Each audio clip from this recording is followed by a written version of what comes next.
Shalom saudara, saya ingin share satu firman Tuhan agak sedikit panjang ayatnya untuk kita. Mari kita baca bersama-sama, saudara bisa lihat di layar saudara. Kolose 2 ayat 13 sampai 14.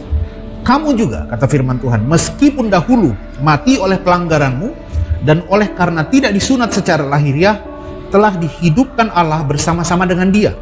Jadi kita dihidupkan Allah bersama-sama dengan Kristus ya.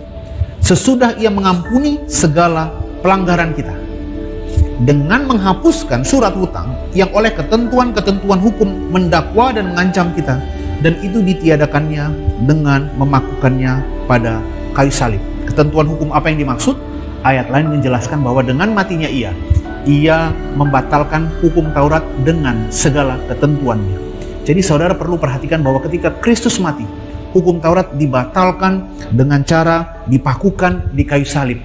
Bagaimana caranya? Itu urusannya Tuhan, Dia yang buat, Dia yang pakukan sendiri, gitu kira-kira saudara ya. Tetapi saudara perlu tahu bahwa dakwaan yang ada dalam hidup kita itu adalah karena iblis menggunakan hukum Taurat dalam hidup saudara, sehingga seolah-olah karya kematian Kristus di kayu salib itu tidak cukup. Hal ini menghantam anak-anak Tuhan, bahkan mereka yang mengatakan bahwa mereka tinggal di dalam kasih karunia, bahwa mereka adalah orang-orang beriman dan orang percaya. Salah satu contoh yang paling jelas dalam hal yang paling kecil, misalnya dalam hal keuangan. Ketika kita sudah waktunya di gereja memberikan persepuluhan, kita mulai ketakutan. Karena apa? Kita mengira tidak cukup uang kita untuk nanti sampai akhir bulan. Atau kita punya banyak kebutuhan untuk anak, untuk cicilan rumah, untuk cicilan mobil dan segalanya.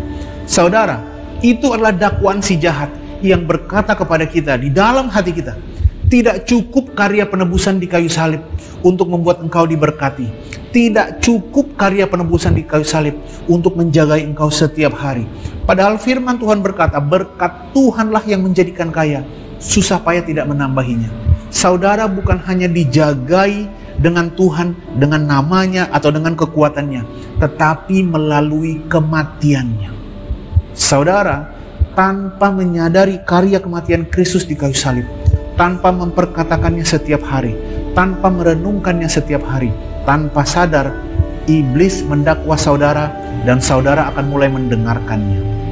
Ketika kita akan melakukan sesuatu yang berat atau sepertinya kita sibuk, kita mulai berkata bahwa nggak bisa. Seolah-olah tidak ada hikmat Tuhan yang membuat saudara bisa mengerjakan segala sesuatu lebih cepat daripada waktunya. Padahal firman Tuhan berkata untuk segala sesuatu ada waktunya, sehingga di dalam Tuhan saudara bisa mengerjakan A, B, C, dan D dengan baik. Karena firman Tuhan juga berkata, segala sesuatu yang ditemukan oleh tanganmu untuk dikerjakan, kerjakan dengan sekuat tenaga. Ayat lain yang mendukung dengan sangat luar biasa adalah I can do, segala hal dapat kulakukan di dalam Kristus yang memberikan kekuatan kepadaku. Saudara, tanpa menyadari bahwa Tuhan sudah mati untuk menebus saya, untuk memulihkan keuangan saya, untuk menyembuhkan segala penyakit saya, untuk membawa keberhasilan bagi saya, untuk membuat saya bisa mengerjakan segala sesuatu sesuai dengan waktunya, untuk menyediakan hikmat bagi saya, saudara tidak akan bisa hidup di dalam kasih karunia Tuhan. Dakwaan iblis akan selalu menghantam saudara. Ketika kita tidak mencari kebenaran, ketika kita tidak merenungkan kebenaran, saudara akan mencari pembenaran. Kita akan selalu membuat alasan seolah-olah itu bisa diterima. Padahal justru di dalam Tuhan selalu ada mujizat, ada jalan keluar. Tidak ada lagi dakwaan bagi setiap kita.